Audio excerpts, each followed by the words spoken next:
ಮಾವಯ್ಯ, ಸುನಿಲ್ನ ಮದುವೆ ವಿಚಾರದಲ್ಲಿ ನೀವೇನಂತ ತೀರ್ಮಾನ ತೆಗೆದುಕೊಂಡ್ರಿ? ನೋಡಿ, ನಾವು ಒಂದು ವೇಳೆ ಯಾರು ಒಪ್ಪಲಿಲ್ಲ ಅಂತಂದ್ರೆ ಅವನು ಖಂಡಿತವಾಗಿ ಅವಳನ್ನ ಮದುವೆ ಮಾಡ್ಕೊಂಡು ಬರೋದಂತೂ ಸತ್ಯ. ಅದಕ್ಕಾಗಿ ಅದ್ರ ಬಗ್ಗೆ ನಿಮ್ಮ ತೀರ್ಮಾನ ಏನು?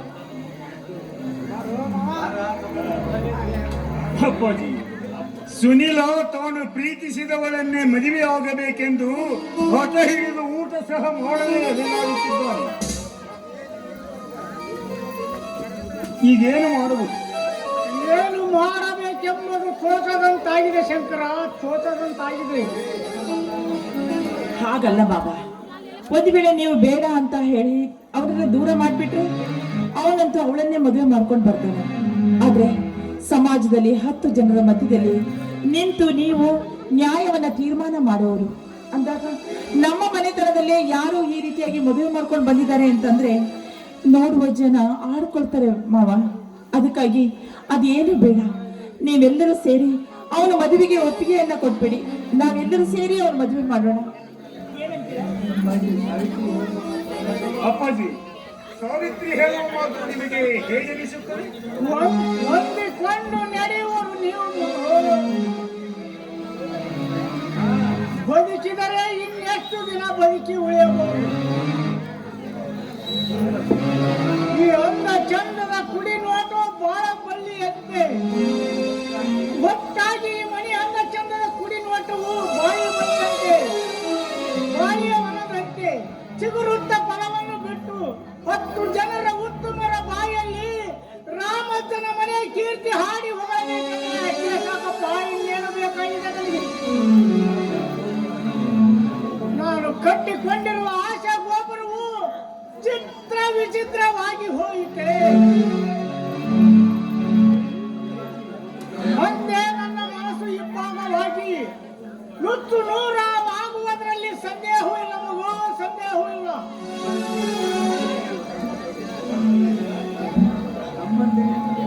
ಅಪ್ಪಾಜಿ, ನನ್ನ ತಮ್ಮಂದಿರೆಂದಿಗೂ ಅವರು ವಿರೋಧಿಗಳಾಗಲ್ಲ. ನನ್ನನ್ನು ಎಷ್ಟೇ ತೊಂದರೆಗೊಳಿಸಿದರೂ ಅವರಿಗೆ ಈ ಮನೆ ಒಡೆಯದಂತೆ ನೋಡಿಕೊಳ್ಳುತ್ತೇನೆ. ಇದಕ್ಕೆ ಈ ನಿಮ್ಮ ಪವಿತ್ರ ಶಂಕರ, ಏನು ಮಾಡುತ್ತಿರುವ ಹೇಳುವುದು?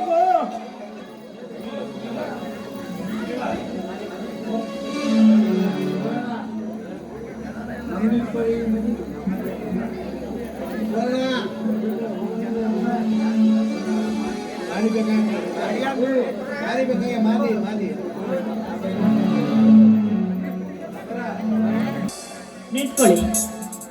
ನೋಡಿ, ಒಂದು ಹೆಜ್ಜೆಯನ್ನ ಮುಂದಿಟ್ಟರೆ ನನ್ನ ಮೇಲೆ ಆಣೆ ಆಗಿದೆ ನಿಮಗೆ. ಸುವರ್ಣ, ನಮ್ಮಿಬ್ಬರ ಮದುವೆಗೆ ಯಾರ ಒಪ್ಪಿಗೆಯು ಸುವರ್ಣ, ನಮ್ಮಿಬ್ಬರ ಮದುವೆಗೆ ನೋಡಿ, ಈ ಮನೆಯಲ್ಲಿ ನೌಕರಿ ಮಾಡುವವರು ನಮ್ಮ ಮನೆಯಲ್ಲಿ ಸತ್ತು ಹೋದಂತೆ ಒಳಗೆ ಹೋಗಿ ದೇವರಿಗೆ ನಮಸ್ಕಾರ. ನಿಂತ್ಕೋ ಸುವರ್ಣ. ಈ ಮನೆಯಲ್ಲಿ ಮಕ್ಕಳಿಲ್ಲದೆ ಇರಬಹುದು, ಆದ್ರೆ ಹೆಣ್ಣು ಜೀವ ಅಂತ ಅನಿಸಿಕೊಂಡು ನಾನೇನು ಜೀವಂತವಾಗಿ ಇದ್ದೀನಿ. ನನ್ನ ಮೈದಿನ ಸುನಿಲ್ನಿಗೆ ನಾವೆಲ್ಲರೂ ಬೇಡವಾಗಿರಬಹುದು, ಆದ್ರೆ ನಾನ್ ಯಾವತ್ತೂ ಅವರನ್ನ ಬೇರೆ ದೃಷ್ಟಿಯಿಂದ ನೋಡ್ಲೇ ಇಲ್ಲ. ನನಗೆ ಮಕ್ಕಳಿಲ್ಲದೆ ಹೋದರೆ ಅವರನ್ನೇ ನನ್ನ ಮಕ್ಕಳು ಅಂತ ತಿಳಿದುಕೊಂಡಿದ್ದೀನಿ. ತಾಯಿಯಾಗಿ ನಾನೇ ಅವರಿಗೆ ಆರತಿ ಮಾಡಿ ಒಳಗಡೆ ಕರ್ಕೊಳ್ತೀನಿ. ನಿಂತ್ಕೊಳ್ಳಿ. ಮಗು, ನಿನ್ನ ಪಾಲಿಗೆ ನಾವು ಇದ್ದು ಸತ್ತಂತೆ ಆದವು. ನಿನ್ನ ಮದುವೆಗೆ ನಾವೆಲ್ಲರೂ ವಿರೋಧಿಸಿದ್ದೇವೆ ಎಂದು ನಮ್ಮೆಲ್ಲರನ್ನು ಬಿಟ್ಟು ಮದುವೆಯಾಗಿ ಬಂದಿವೆ. ನೀವ್ಯಾರು ಒಪ್ಪದಿದ್ದ ಕಾಲಕ್ಕೆ ಈ ನಿರ್ಧಾರವನ್ನು ಕೈಗೊಳ್ಳಬೇಕಾಗಿತ್ತು. ಇದೀಗ ತಾನೇ ನಿನ್ನ ಮದುವೆ ಬಗ್ಗೆ ನಾವೆಲ್ಲ ವಿಚಾರ ಮಾಡಿ ಮಾತನಾಡಿರುತ್ತೇವೆ. ಈಗ ನಿಮ್ಮ ವೇದಾಂತ ಪಟ್ಟಣ ಕೇಳುವ ಕಾಲ ನನಗಿಲ್ಲ. ದುಡ್ಡು ಉಳಿಸಲು ಮಾಡುವ ಕುತಂತ್ರವಿದು. ಎಲ್ಲಿದ್ದಾನೆ ಆ ಮಾನವ ಬಸರಾಜ? ಬಾಯಿಗೆ ಬಂದಂತೆ ಮಾತಾಡಿದ ನನ್ನ ಸುವರ್ಣನ ಅಣ್ಣನಿಗೆ ಆ ತಲೆ ತಿರುಕ ಬರಲಿ. ಇವತ್ತಿ ಅದಕ್ಕೊಂದು ಇತ್ಯರ್ಥ ಮಾಡಿಕೊಂಡು ಒಳಗೆ ಹೋದರಾಯ್ತು.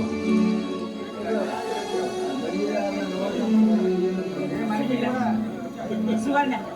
ನೋಡಿ, ಮದುಮಗಳಾಗಿ ಬಂದಿರುವ ನಿನಗೆ ದೃಷ್ಟಿ ತಾಗಿರ್ಬೋದು, ಅದಕ್ಕೆ ಓಕ್ಳೆ ಮಾಡಿ ಚೆಲ್ತೀನಿ. ಬಾರಮ್ಮ. ಏಕೆ ಒತ್ತಾಯ ಮಾಡಿರಿ? ಇಷ್ಟಕ್ಕೆಲ್ಲ ಮೇಲಾಗಿ ಏನೇ ನಿಮಗೆ ಮಕ್ಕಳಿಲ್ಲ, ಮಕ್ಕಳಿಲ್ಲದ ಬಂಜೆ ನೀನು ನಮಗೆ ಆರ್ತಿ ಎತ್ತಿದ್ಯಾ? ಮುಂದೆ ಆರ್ತಿ ಹೋಗಲು ಎತ್ತಿದ ನಾವು ಜೀವನ ಪರ್ಯಂತ ಬಂಜೆ ಆಗಿರ್ಬೇಕು ಅಂತಾನೆ ನೀನು ಆಸೆ ಪಡ್ತಾ ಇದೀಯಾ? ನಿನ್ನ ಹಾಗೆ ಬಂಜೆ ಆಗಿ ಬೀದಿಯಲ್ಲಿ ಬಿದ್ದು ಸಾವು ಅಂತ ಹೇಳ್ತಾ ಇದೀಯಾ ಅಲ್ವೇ? ಕೇಳಿದೆ ಇವರು ಆಡಿದ ಮಾತುಗಳನ್ನ. ಇಂಥ ಮಾತುಗಳನ್ನ ಹೇಳಿಸೋದಕ್ಕಾಗಿ ನನಗೆ ಈ ಸ್ಥಿತಿಯನ್ನು ತಂದ್ಬಿಟ್ಟ್ಯಾ? ಇಲ್ಲ, ಹೇಗಲಾದ್ರೂ ನಿನ್ನ ಮನಸ್ಸಿಗೆ ತೃಪ್ತಿ ಆಯ್ತೆ ತಾಯಿ, ತೃಪ್ತಿ ಆಯ್ತೆ. ನನಗೆ ಮಕ್ಕಳಿಲ್ಲದೆ ಹೋದ್ರು ಇವರಿಬ್ಬರು ನನ್ನ ಹೊಟ್ಟೆಯ ಮಕ್ಕಳು ಅಂತ ತಿಳಿದು ನಾನು ಅವರನ್ನ ಸಾಕಿ ಸಲಹೆ ಜೋಪಾನ ಮಾಡಿದೆ. ಆದ್ರೆ ಇವತ್ತು ಈ ಮಾತನ್ನ ನಿನ್ನ ಹೆಂಡತಿಯ ಬಾಯಿಂದ ಆಡಿಸ್ಬಿಟ್ಟೆ ಅಸಲಿಲ್ಲ. ಇಲ್ಲ, ಈ ಮಾತನ್ನ ನೀವ್ ಹೇಳ್ತಾ ಇಲ್ಲ. ನಿಮ್ ಮೈ ಮೇಲೆ ಏನೋ ದೆವ್ವ ಸೇರ್ಕೊಂಡಿದೆ, ಅದೇ ಹೇಳ್ತಾ ಇದೆ. ಆದ್ರೂ ಒಂದು ಮಾತು ನೆನ್ಪಿಟ್ಕೋಸಲಿಲ್ಲ, ಇನ್ನೊಂದ ಹೆಣ್ಣಿನ ಶಾಪ ನನಗೆ ತಟ್ಟದು ಬಿಡಲಾರದು ಕಣೋ, ತಟ್ಟದೆ.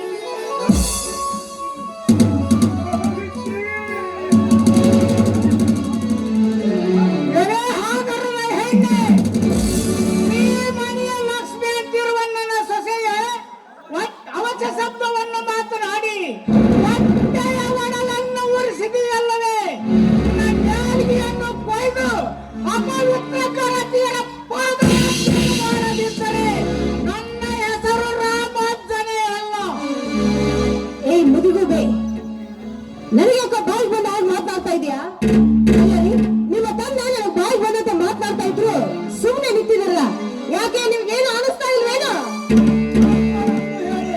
ಮಗನ ಹೆಂಡತಿ ಹೊಡೆಯಲು ಬಂದರೆ ನೀವಪ್ಪ ಇನ್ನೊಂದು ಸಾರಿ ಮಗನ ಹೆಂಡತಿ ಹೊಡೆಯಲು ಬಂದರೆ ಕೈಯನ್ನೇ ಕತ್ತರಿಸಿ ತೆಗೆದು ಬಿಟ್ಟರೆ ಹುಷಾರ್. ಸುನಿಲ, ಮೆಚ್ಚಿದ ನೋಯಿ ನಿನ್ನ ಕಾರ್ಯಕ್ಕೆ ಮೆಚ್ಚಿದೆ.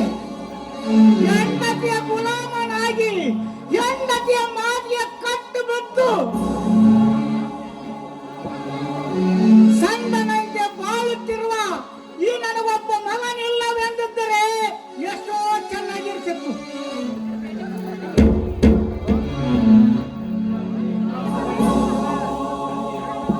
ತಂಗಿ ಕೊಂದ ರಾಜ್ಯವನ್ನು ವಶಪಡಿಸಿಕೊಂಡು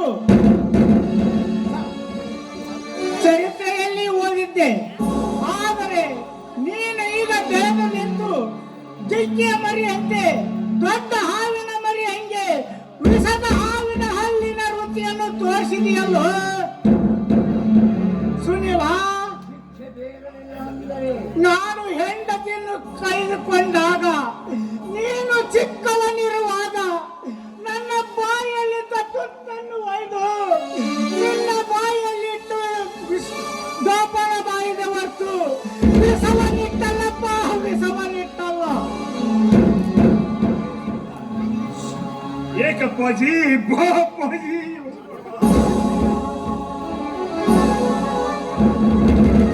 ಏನ್ರಿ ಹಾಗೆ ಮನೆ ಬಿಟ್ಟು ಹೊರಟು ಹೋಗ್ತಾ ಇದ್ದಾರಲ್ಲ, ಯಾಕೆ ಮನೆ ಆಸ್ತಿ ಎಲ್ಲ ನಿಮ್ ಹೆಸರಿಗೆ ಬರೆಸ್ಕೊಳ್ಳೋದಿಲ್ವೇನು?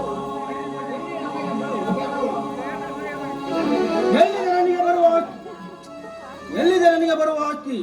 ಎಲ್ಲರೂ ಎಲ್ಲದಕ್ಕೂ ಹಣ ಕೇಳಿದರೆ ಮನೆ ಬಾರ ಹೊತ್ತ ಅಲ್ರಿ ಅವ್ರು ಮಾತಾಡಿಸಿದ್ರಲ್ಲಿದೆ.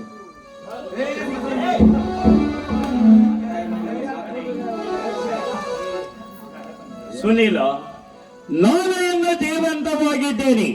ಅವರ ಆಸ್ತಿ ಅಂತ ತೆಗೆದುಕೊಂಡು ನೀನೇನು ಮಾಡುವಿ? ನಿಮ್ಮ ಪಾಲಿಗೆ ನಾವು ನಿನ್ನ ಬದ್ಧ